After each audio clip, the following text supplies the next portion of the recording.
1,000 orang tentera Islam boleh kalahkan 10,000 tentera bukan Islam, seandainya 1,000 tentera Islam semua solid beriman dengan Allah Azza wa Jal, tidak mendahulukan dunia daripada akhirat, mesti menang. Berapa tahun sejarah membuktikan? 1,000 tahun sejarah membuktikan umat Islam, tentera mereka selalunya sedikit.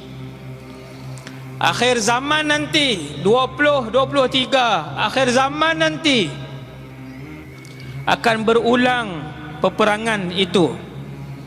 Kita akan bertempur dan menghadapi tentera bukan Islam. Bilangan kita ratusan kali ganda lebih kecil, tetapi kita akan menang dengan izin Allah Subhanahu wa ta'ala. Sebab yang sertai pasukan Imam Mahdi ketika itu kesemuanya orang beriman sahaja, aulia sahaja.